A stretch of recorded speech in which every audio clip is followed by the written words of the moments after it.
Hi, friends. So today I want to talk about fighting temptation. It's important for us to try to fight temptation. The devil tries to get to you by distraction and temptation. Those are the two ways he tries to get to us. So if we look at Deuteronomy 8, verses 25, it says, That is why I threw myself down before the Lord for 40 days and nights, for the Lord said he would destroy you. So that was when Jesus was in the desert for 40 days.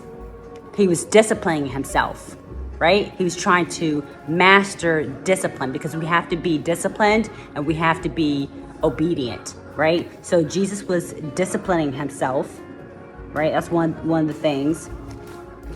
And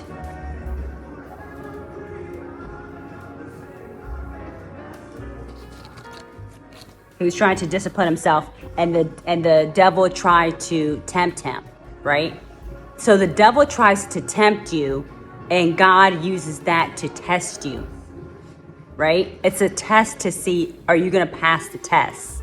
If you have really changed, are you really disciplined? Are you really obedient? It's a test to see if you're going to pass the test, right? Isn't that so amazing how that works? Because a lot of times we go through things happen, and you don't realize what you're capable of until you're put through that test. And the whole point of the test is for it to come out of you, for you to say like, wow, I didn't realize I was capable of doing that. I didn't think I was capable of doing that. So you know now that it's in you. Now you got to get it out of you so it doesn't happen again. The same way with Peter, perfect example. One of his disciples, Peter, Jesus told him, you're going to deny me 3 times after the sound of the crow. And he said, I would never deny you. That was his right-hand man. He was one of his disciples. He loved him. He was like, I can't imagine he can't even imagine denying Jesus. He couldn't. He said, no way, right? But as soon as he ended up denying him 3 times. But that was a good test, because it showed Peter, I guess I am capable of denying him. I didn't realize that. So it's a good test that God approves to show us what's in us, because you got to get that out, right? So once you get that out, you don't put yourself in situations where you're tempted, or you kind of expect it for the future, so you're better prepared. That's so fascinating. Because it's like, it's a test to grow you, to make you aware of yourself, to bring out what's inside of you. It's amazing. It's such a blessing. But the devil, he does tempt you.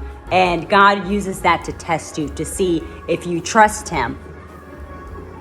Trust him in real time to make the good decision. Are you disciplined? Are you obedient? He's testing you to see if you will pass the test. Or is there something in you, something in your heart that needs to come out and be revealed so you can work on it? I've had moments where I was tested as a Christian, and I didn't even realize I was capable of certain things sometimes. And you're like, that doesn't even seem like me. But it's now that you're aware of it, you make sure you don't put yourself in that situation. It's so fascinating. It's so amazing. Everything is for your own growth and to heal and to make you aware of yourself. And it's a great testing. I think it's great. When you're going through it at the time, it's not something that's feels great, but it's great overall. So also, if we look at Matthew 4, verses 1-4, this is what we talked about last time, where the devil tempted Jesus when he was in the desert. He tempted him 3 times. The first time he tempted him, which we talked about yesterday, is with the loaf of bread. He said, if you're the Son of God, why don't you turn the stone into bread, right? He was trying to tempt him. He was trying to make him doubt himself and think, oh, I'm hungry. I haven't ate in close to 40 days at that time. Why don't I just turn this loaf of bread, this stone into a loaf of bread? Right? See, he puts it in your head, and he tries to put it in your head like, If you are the real Son of God, why don't you turn this stone into bread? I don't have to prove myself to anybody. He doesn't have to prove himself to anybody. And he wanted to discipline himself. He wanted to discipline himself. And he wanted to discipline himself and be obedient of his body, right? And a lot of times when we're tempted, it's because there's a need that's not filled, right? There's a need that's not fulfilled. When we're tempted, it's because we have some kind of need or desire, like an emotional need, whether there is a feeling that you're missing. Say you don't feel valued, you feel empty, you feel hopeless, you feel lonely, or whatever the need is, right? Or you feel like you have to prove yourself, whatever that need is. That first, it starts with the thoughts. The devil puts things in your thoughts, and then it comes into feelings. Then you start to feel it. You start to feel like, I do feel kind of lonely. Maybe I should prove myself. Maybe I'm not as valuable. It gets emotional after that. After that, it becomes a will. You end up deciding. Are you going to be still, like the scripture says, and trust God in real time to help you make that decision? Or are you going to be tempted by the devil? What are you going to decide? It's your decision. But it's really great that God does that for us, because it shows us what's inside of us that we weren't even aware of. So if we look at Matthew 4, verses 1-4, and that's the time that the devil tempted Jesus with, and he said to him, if you're a son of God, turn this stone into bread. Then Jesus was led by the Spirit to the wilderness. Sometimes we are led to the wilderness by the Spirit, right? The Spirit leads us there to be tempted by the devil. For 40 days and 40 nights, he fasted and became very hungry. During the time, the devil came to him and said, if you are the Son of God, tell these stones to become loaf of breads. See, he was trying to make him think, okay, if you say you're the Son of God, why don't you prove that? He doesn't have to prove himself to anybody. If you know what you're capable of and who you are and who you belong to, you don't have to prove yourself to nobody. It does not matter. It does not matter, right? But the first way he tries to get to you is through your thoughts, through your mind. You start thinking about it. Then you get emotional. You feel some kind of emotional way. Maybe Jesus was feeling like, yeah, if I'm the Son of God, why am I going through this? Whatever. He tries to put things in your head, basically, right? Tries to put all these thoughts in your head, and then emotion starts to stir up, and then a will comes, a decision.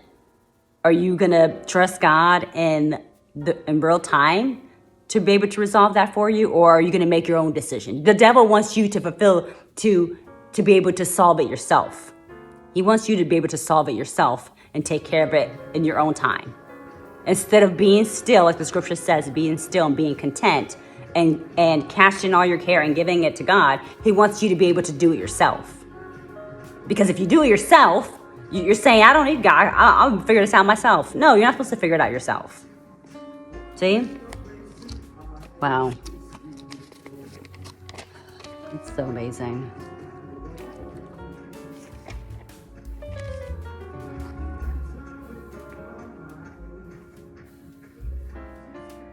Another thing is, if we live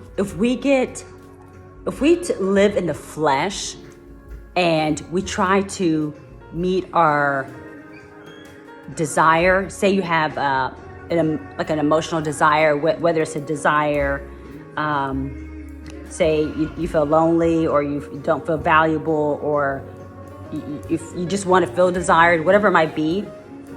If our cups are not filled by the scripture, we can get into bondage. We can get into situations that we're not supposed to be in. We can get into relationships that we're not supposed to be in. For example, you can be in a bad relationship. It's not a godly relationship. It's not your kingdom spouse. You're in that relationship because you have a desire to feel wanted. You have a desire to feel valuable. You have a desire to feel heard, wanted, whatever it might be, right? If you don't keep control of those desires and become whole, you can get stuck in that bondage. You don't want to be in that bondage. You want to be able to break that bondage, right? And the way to do that is, one of the ways that we can do that is you have to anticipate your body being tempted. You have to understand that you are going to be tempted. You have to prepare yourself. You know you're going to be tempted, and the goal is for you to be obedient and to be disciplined. Focus on real time and trust in God with everything, and understand that He will take care of your needs, and you trust Him to help you overcome it in real time. He'll help you make that decision in real time. What's the best for you, right? That's so amazing.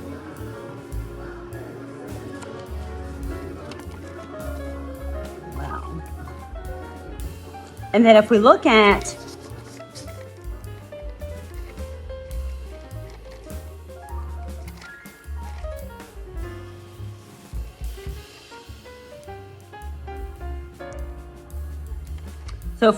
Chronicles 6 verses 12, it says, "You say I am allowed to do anything, but not everything is good for you.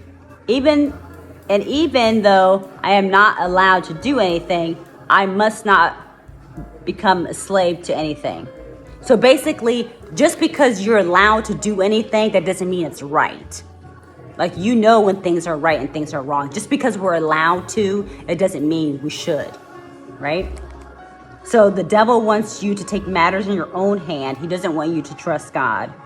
And he tries to tempt you to do things in your own timing instead of God's timing. God's timing is the perfect timing, right? When I tried to do things in the past, and my timing or my plans, it never worked out. Ever.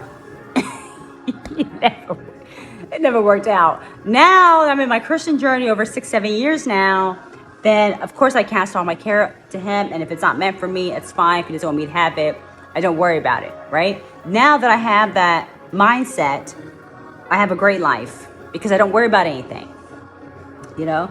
So the whole point is, the devil tries to tempt you for you to take care of things in your own time. And God lets him to test you, to bring out whatever is inside of you that you're not aware of. So, because a lot of times you're not aware of it, you're not aware of what you're capable of until you go through it. You're like, that's me? I did that? You don't even recognize yourself. It's so amazing. It's so amazing.